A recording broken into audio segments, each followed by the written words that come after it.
On Valentine's Day 2017, a luxury sports car sat abandoned on a quiet country road in the central tablelands of New South Wales. Inside was the body of a man who had spent years at the centre of Australia's bikie underworld, survived a high-profile attempt on his life, tried to leave that world behind, and then disappeared. The discovery triggered a police investigation that uncovered a hidden drug lab and implicated individuals whose ties to the victim illustrated how closely violence, drugs, and loyalty can be braided together in outlaw subcultures. In this video, we'll explore the life of Ricky Ciano, from his rise in the Rebels motorcycle club to the events that led to his mysterious and tragic end. Richard Anthony Ciano, known as Ricky, was born on March 29, 1981 and grew up in Sydney. At the age of 20, in 2001, he joined the Rebels Motorcycle Club, quickly establishing himself as a prominent member of the Sydney chapter. Over the next decade, he rose through the ranks to become president of the Liverpool chapter in southwest Sydney, a position that placed him at the centre of the club's criminal and social network. Ricky's criminal record spanned more than a decade and illustrated a life intertwined with both violent and illicit activities. His first notable legal issue occurred in 2009 when he was charged with obstruction following a police raid on a Surfers Paradise unit where ecstasy was found. In 2012, he faced allegations of shooting a man inside a Sydney strip club, a case that ended in acquittal after the jury found insufficient evidence to prove he had fired the weapon. Nevertheless, Ricky's reputation within the nightlife and criminal spheres remained formidable, further complicated by repeated public altercations. Beyond street-level offences, Ricky was connected to Surfers Paradise nightclub Club Live, which police raided in 2014 as part of an investigation into organised crime and the local drug trade. The club's owner, Craig Misson, was alleged to be a front for accused crime boss Ivan Tesic, and Ricky himself admitted to having an interest in the venue. In May 2014, his name surfaced again, after Task Force Maxima raided his Chevron Renaissance apartment in Surfers Paradise. Inside, they found more than $40,000 in cash, along with digital scales coated in cocaine and methamphetamine residue. Ricky claimed the money came from the sale of a house years earlier, but the Crime and Misconduct Commission applied to have the money forfeited as suspected proceeds of crime. By 2014, Ricky had firmly cemented himself as a high-profile figure within both the Rebels and the broader criminal underworld. Yet, despite his notoriety, those close to him later noted that he was trying to turn a new leaf, striving for a life beyond crime. On June 30th, 2015, after 12 years with the Rebels, Ricky officially walked away. He signed a declaration of disassociation, handed over his vest and club gear, and even tattooed over his Rebels insignia to satisfy the conditions of leaving. While leaving the club offered him a chance at a fresh start, it also exposed him to serious danger. Just 2 months later, in August 2015, a man disguised as a pizza delivery driver appeared at his Wamberal home on the New South Wales Central Coast, intending to kill him. The plot unravelled only because Ricky refused to open the door. Behind the disguise, police allege, was Abuzar Sultani, a former high-ranking rebel himself who would later be charged with the underworld assassination of Sydney crime figure Pasquale Barbaro. Sultani was arrested and later convicted of conspiring to murder Ricky, though police suspected he had been acting at the direction of others who were never charged. Investigators believe Sultani had accepted a $500,000 contract to kill Ricky, the hit, possibly tied to large debts Ricky owed to senior figures in rival gangs, including the Lone Wolf.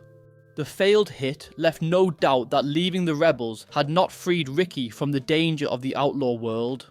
Fearing for his safety, he relocated with his wife to Broadbeach on the Gold Coast, where he attempted to build a legitimate life. He invested in a plastering business and became involved with a quarry company.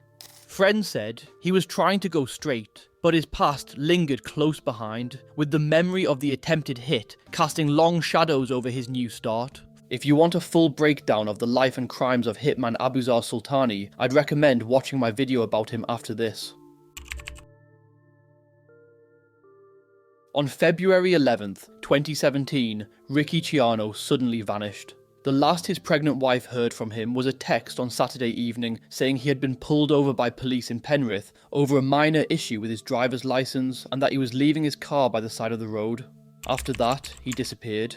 Friends and family were immediately alarmed, describing his sudden silence as highly uncharacteristic. The sudden lack of contact set off alarm bells and prompted a swift police investigation. By February 13th, the anxiety surrounding his disappearance had intensified, and police officially classified him as a missing person. The circumstances of his disappearance were especially troubling, as he had been close friends with two men who had been killed within the previous 18 months. Wally Ahmad, a prominent Sydney criminal figure, and Mark Easter, a fellow Rebels bikie. For those close to him, the possibility that Ricky might suffer a similar violent fate was impossible to ignore. The following day, tragedy was confirmed. On Valentine's Day, Ricky's body was found in the back seat of his white BMW on Duck Malloy Road near Oberon. He was only partially clothed, with a syringe and pills lying nearby, immediately raising questions about the circumstances of his death. Initial investigations were inconclusive. There were no obvious signs of trauma, no gunshot wounds, stabbings, or evidence of a violent struggle. Post-mortem examination failed to pinpoint a definitive cause of death. Police explored several possibilities: accidental overdose, unaliving himself, or foul play. Attention soon turned to the concept of a hot shot, where a lethal combination of drugs is administered unwittingly. Ricky's family insisted he would not have willingly injected himself with heroin, citing his disdain for the substance. Yet, Ricky used cocaine recreationally, and he regularly consumed prescription medications such as diazepam, the opioid tramadol, and increasingly oxycodone tablets. Documents presented later indicated that his family had been unaware of the full extent of his opioid use, which had escalated in the weeks leading up to his death. This context complicated efforts to determine whether his final dose had been self-administered or forced. The movements of Ricky's BMW in the days leading up to his death became a critical part of the investigation. After leaving Penrith, the car had travelled multiple times through the Blue Mountains and into the Oberon area. Evidence suggested that Ricky may not have been the only person driving the vehicle, indicating he was accompanied, at least temporarily, by others. Witness reports and surveillance footage identified a white Toyota Hiace van travelling in tandem with his car, eventually leading police to a rural property outside Oberon, believed to have been visited by Ricky the weekend of his death. The property, an abandoned farmhouse, was found to have been used as a clandestine drug lab, where cannabis had been cultivated and methamphetamine manufactured. Investigators described the site as a carefully maintained operation, despite its long abandonment. Forensic teams meticulously catalogued the site, seeking anything that could shed light on Ricky's final hours. The discovery of the ice den reinforced suspicions that his final movements had been connected to criminal activity and that other parties might possess critical knowledge about the circumstances surrounding his death. After Ricky Ciano's death, a bitter legal battle erupted between his widow, Rachel Ciano, and his ex-wife, Bianca Barnier, over his estate.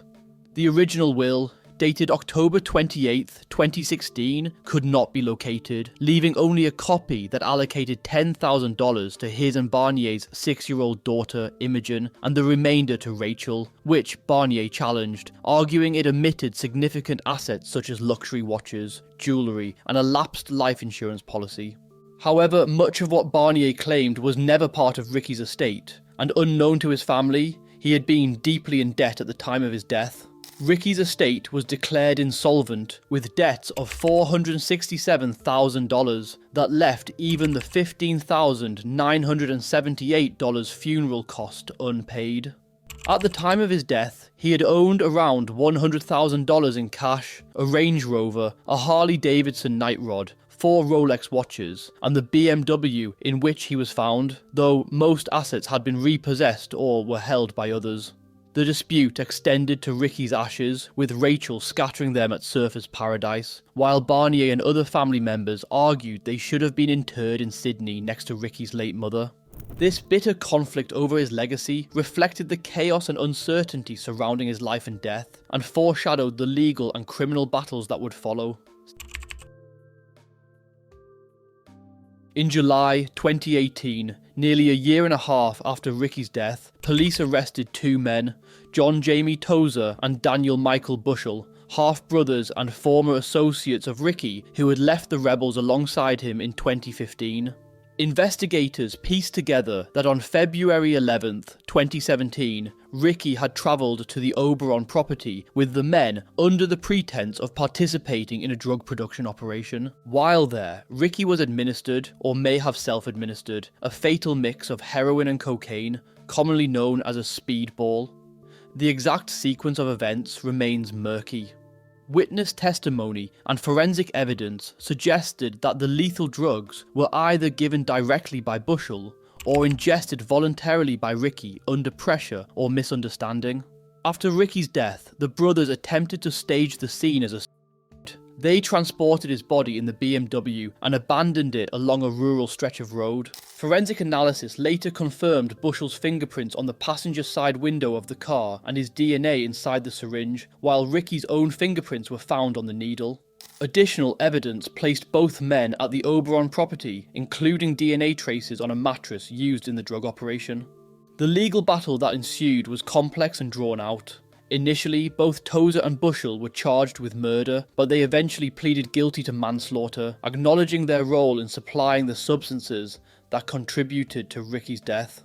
In April 2025, Tozer was sentenced to 5 years and 6 months in prison, with a non-parole period of 5 years and 9 months, making him eligible for parole in September 2026. Bushell faced a more complex legal path. Initially convicted of manslaughter in 2023, his conviction was later quashed by the New South Wales Court of Criminal Appeal in March 2025. The appeal court found that the original trial judge had erred by allowing the jury to consider manslaughter in the context of a self-administered overdose, a scenario not legally supported. Bushell was retried and, in April 2025, pleaded guilty again to manslaughter along with 3 serious drug-related offences, including large-scale supply and manufacture of methamphetamine and MDMA. He was sentenced to 18 years in prison with a non-parole period of 12 years, backdated to April 2017. Whether his death was accidental or not, one thing is clear. Ricky was abandoned by those he considered friends, left to die in the remnants of the world he tried to leave behind. Ricky Ciano's life was defined by extremes. From a high-profile, rebellious leader of a notorious bikie gang to a man striving to leave that world behind, yet unable to fully escape it. His story underscores how past choices can linger, shaping the present in unexpected ways. Even as he sought a fresh start, the shadows of the bikie world ultimately shaped his final chapter, leaving a trail of questions, loss, and unsettled legacies. This brings us to the end of the case. Let me know your thoughts down below in the comments. If you've made it this far, thank you so much for watching. If you want more stories from the Australian underworld, please consider subscribing and liking this video. It really helps me out and helps the channel grow. Till next time, take care.